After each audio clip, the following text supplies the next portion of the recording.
dalam keadaan sehat semua. Memang sampai saat ini kita harus melakukan kuliah jarak jauh lah ya. Jadi semester ini saya mengajar kalian tentang komputasi klimatologi. Sebenarnya komputasi itulah perhitungan dengan komputer lah ya, dengan bantu komputer.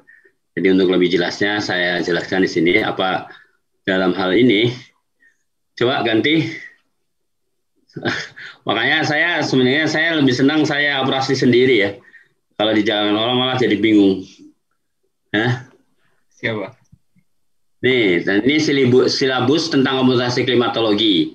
Ya, satu konsep dasar, data grid, analysis forget, dan selanjutnya sampai ke komputasi berbasis data. Tapi di sini sebenarnya saya bilang kurang. Masalahnya perlu kalian pahami dulu apa yang dimaksud dengan komputasi klimatologi. Nah, di sini kan langsung aja ya. Nah, coba ya teruskan slide-nya.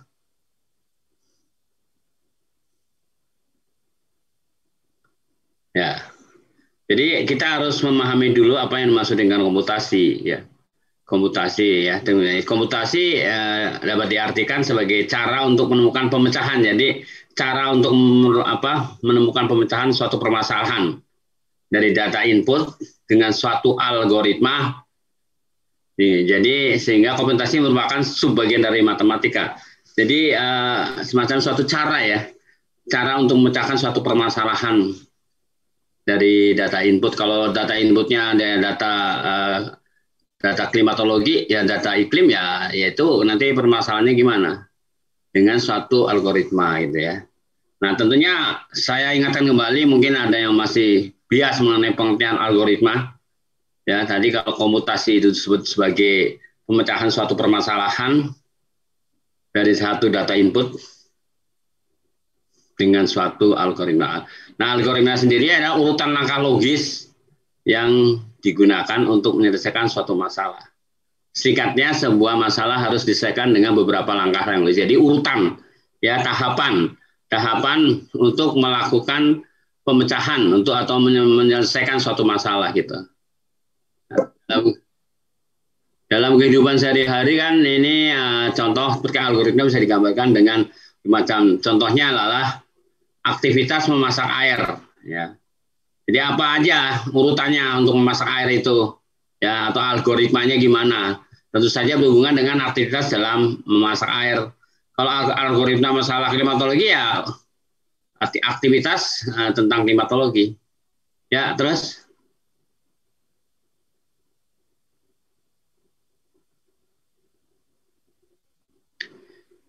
ya, tadi algoritmanya seperti siapkan panci yang sesuai, masukkan air ke dalam panci, tutup panci, letakkan panci, ya, hidupkan kompor dengan nyala api yang sedang, apabila air mendidih, matikan kompor, yaitu angkat sampai pada hasilnya, yaitu aktivitas. Jadi algoritma itu adalah aktivitas memasak air itu, algoritma daripada memasak air itu.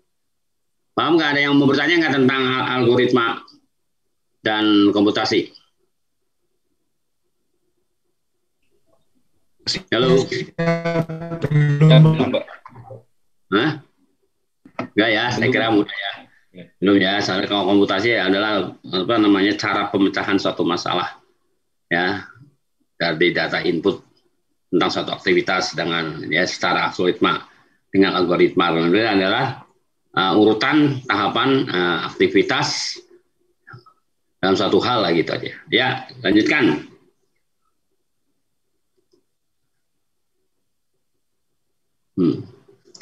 Nah, kalau dulu kan ya seperti itu kan sederhana ya.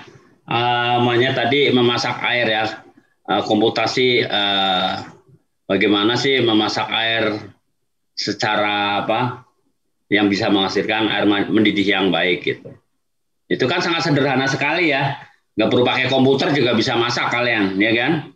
Masak namanya dengan air dan ada siap panci isi air, nyalakan kompor dan sebagainya ya. Kemudian kita bisa dapatkan air panas. Nah, itu kan satu komputasi yang sangat sederhana.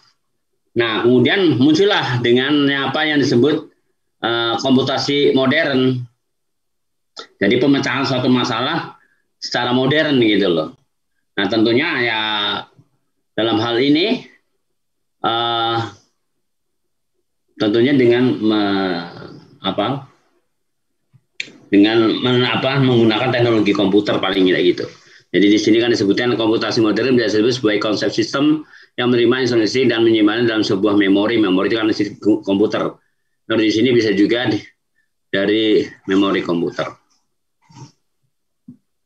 Ya, oleh karena pada saat ini kita melakukan komputasi menggunakan komputer, maka bisa dibilang komputer merupakan sebuah komputasi modern.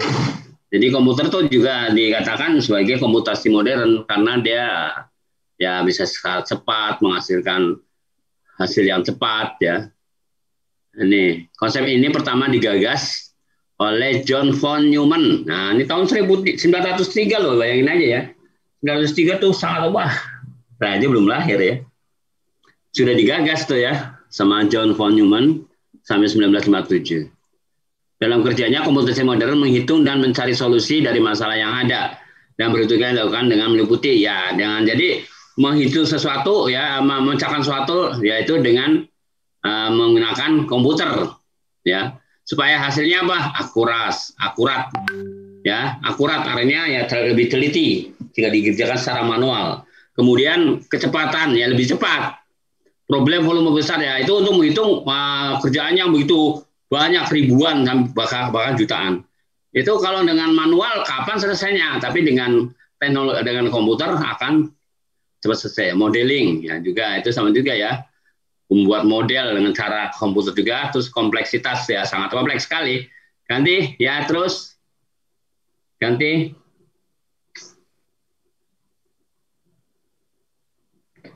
Nah, sebelum berkata lebih jauh membahas tentang komputasi modern, itu komputasi modern sebenarnya dibagi menjadi 3 macam. Mobile computing, grid computing, dan mobile cross komputer yang tiga ya. Jadi satu, mobile computing atau komputasi bergerak. Kemajuan teknologi komputer sehingga dapat berkomunikasi menggunakan jaringan tanpa kabel dan mudah dibawa kemana-mana dan mudah dipindah. Contoh dari perangkat komputasi bergerak seperti smartphone, GPS. Jadi dengan handphone itu termasuk mobile computing ya. Kita bisa menyelesaikan sesuatu dengan menghitung ya, memecahkan masalah dengan menggunakan smartphone yaitu seperti itu tadi ya dengan handphone. Terus grid computing atau komputasi grid menggunakan komputer yang terpisah oleh geografis, distribusikan dan terhubung oleh jaringan untuk menyelesaikan masalah komputasi skala besar. Ada beberapa daftar yang dapat digunakan untuk mengenali sistem komputasi grid. Oke, yang terakhir tiga jenis ini adalah cloud computing atau komputasi cloud merupakan gaya komputasi yang berukur dinamis dan sumber daya virtual yang sering menyediakan layanan melalui internet. Komputasi cloud menggambarkan pelengkap baru konsumsi layanan IT berbasis model dalam internet dan biasanya melibatkan ketentuan dan keterukuran dinamis dan sumber daya virtual yang sering menyediakan layanan melalui internet. Nah, itu tentang apa yang dimaksud dengan tadi komputer ya komputasi modern ya. Nah, kemudian bagaimana sih ya kalau dilakukan atau implementasinya ya bisa dilakukan untuk bidang fisika ya. Jadi dalam mempelajari bidang fisika ya itu dengan menggunakan komputasi modern ya tentunya dengan menggunakan komputer dengan beberapa aplikasi dan sebagainya kita bisa menghitung dengan cepat semuanya kita menghitung bobot atom suatu unsur ya atau fisika di sini fisika ya yang mengenai hukum-hukum tersebut ya. Nah, kemudian juga bidang kimia tadi ya untuk membuat nuklir itu gimana itu dengan lebih cepat dengan komputasi modern. Bidang matematika, bidang ekonomi, geografi. Ya, ini belakang geologi ya. Yang terakhir geologi saya sorry nih salah ketik nih. Ya, yang terakhir itu adalah geologi. Oke, teruskan. Loh, kok balik lagi?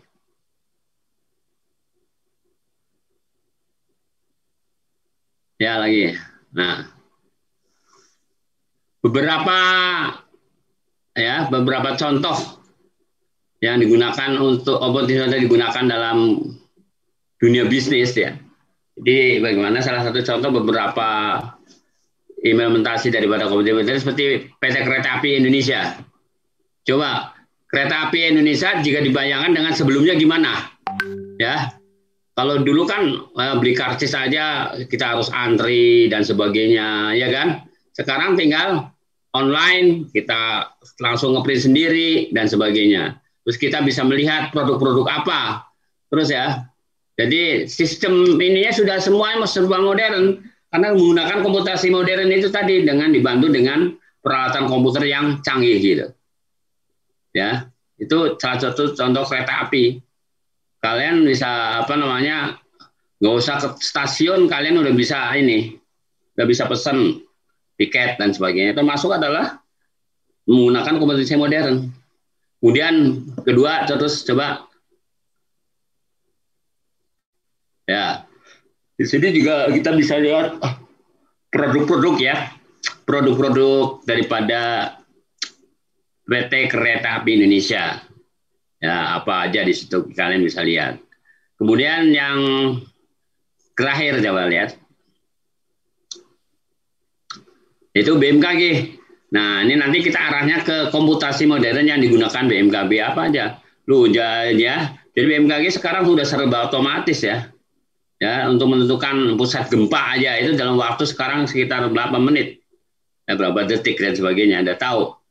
Ya. Kalau zamannya saya dulu untuk bisa menentukan pusat gempa, waduh, itu sangat lamban sekali karena tidak menggunakan komputasi modern, komputasi kuno, ya.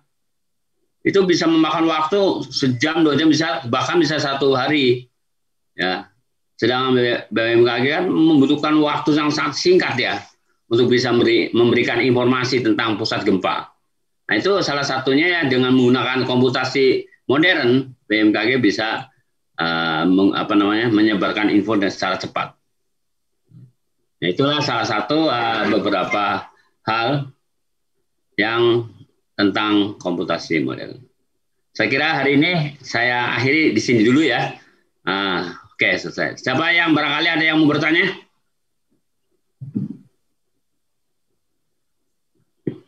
Ya, ada yang mau bertanya? Izin bertanya Pak. Ya, silakan. Firman. Izin Pak, izin Kak, ini kan materinya tuh mengenai komputasi modern. Ya. Mengenai aplikasinya sendiri kayak gimana gitu, kayak apakah kita menggunakan tool apa di komputernya atau di laptop kitanya gitu Pak. Betul. Jadi kalau nanti seperti contohnya ya, seperti di BMKG itu, jadi kalau kita mau melakukan perkiraan musim itu kita menggunakan beberapa aplikasi. Ya, berubah komputasi modern. Kenapa? Kita menggunakan Microsoft aplikasi dan sebagainya. Kalau zaman saya enggak ya, zaman saya kan komputernya hanya menghitung jumlah berapa, standar deviasinya apa dan sebagainya. Kalau sekarang enggak, ya. Kalau sekarang sudah membuat dengan komputasi modern itu kita bisa cepat dan lebih akurat gitu. Ya, seperti di sini kan ada HBMG. Itu ada menggunakan itu dan sebagainya gitu. Ya, Muhammad. Siapa yang tadi nanya? Hafiz ya? Firmansyah, Pak. Oh, Firmansyah. Iya. Jadi nanti kalian kalau udah PKL ya, makanya saya sih harapkan nanti PKL mendingan di pusat aja. Ya, dengan orang pusat lah. Kan belum bisa juga bersentuhan ya, bertemu fisik.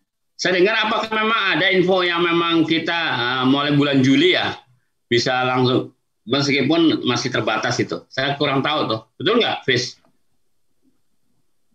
Izin Pak, untuk PKL sudah dilaksanakan Pak kemarin ya bulan. Secara fisik yang gitu. Itu untuk PKL virtual sih Pak. Untuk yang fisik mungkin kalau semester ini ada KKN Pak. Ya, kalau kerja nyata mungkin ya bisa lah ya kali.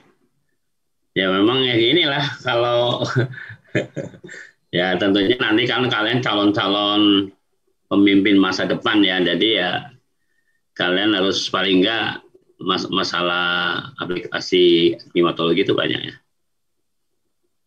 Jadi waktu zaman saya memang sangat sulit ya. Saya membuat rata-rata paling standaris itu mengerunning satu model aja butuh waktu berhari-hari ya. Kalau sekarang tidak harus berhari-hari, berapa menit, berapa jam, ya, nggak nyampe 1 jam udah langsung keluar output daripada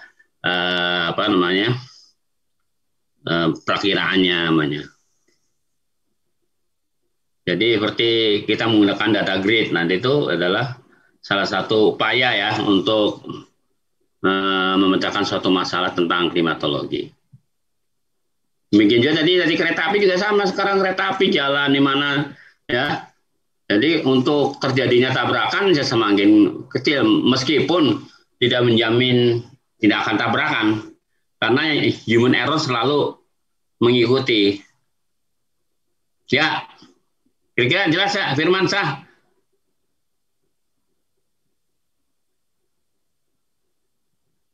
Siap, jelas, Pak. Ada lagi yang nanya? Jadi kita harus belajar dulu apa yang maksudnya komputasi modern, komputasi kuno lah, yang sebelumnya ya kuno maksudnya. Lama.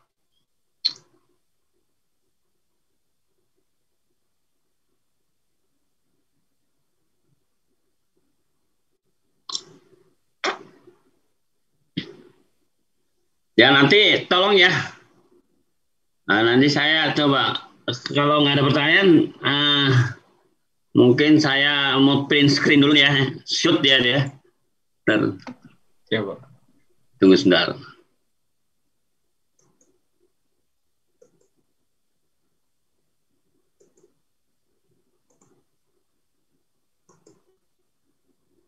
Ya.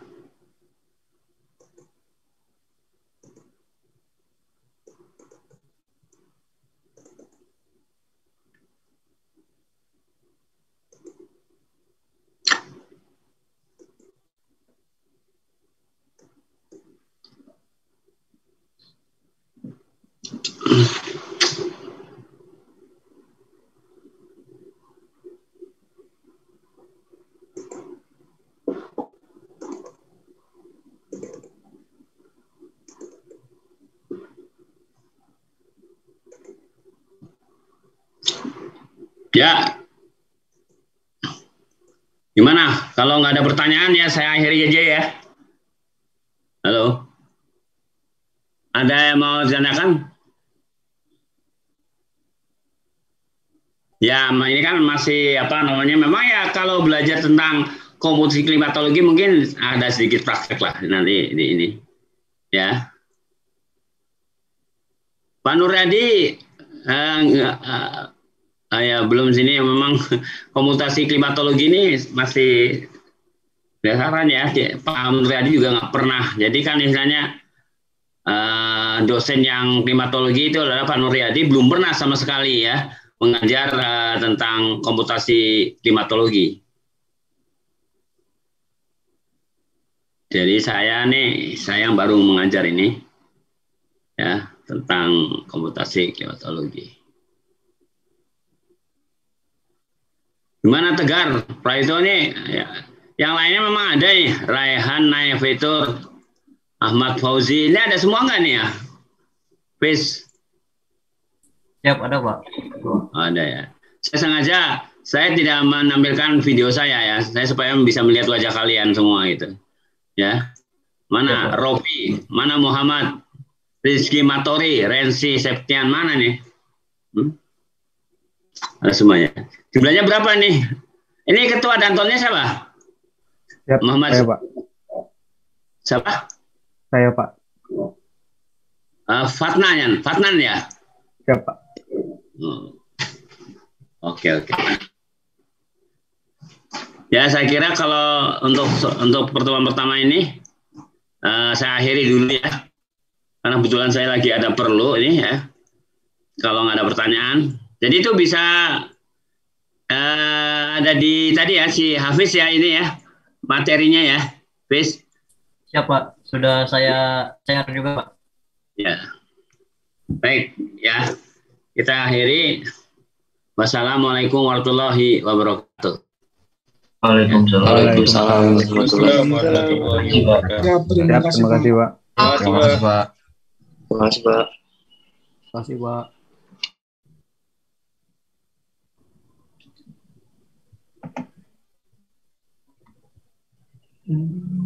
Tes.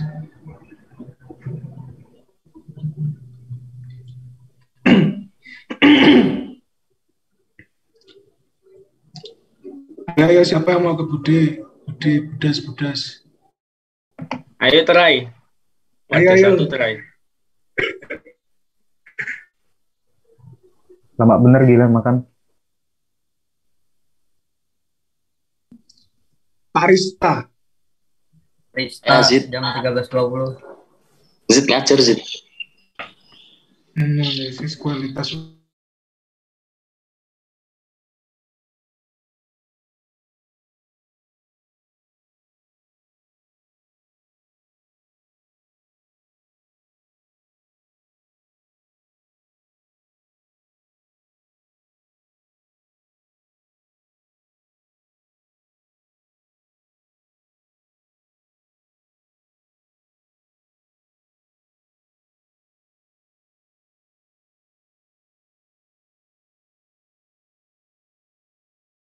Sebelum kalian nonton video ini, jangan lupa kalian subscribe ya. Kalian tinggal pencet tombol merah di bawah. Dan jangan lupa aktifin notifikasinya juga guys. Oke? Hajar!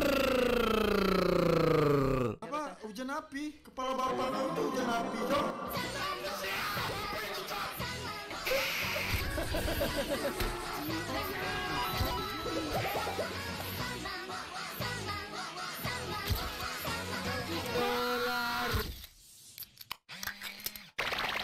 Ego nih guys, bukan kaleng sarden. Kalau kalian ingin membeli diamond murah, terpercaya, aman, tentram, dan bersahaja guys ya,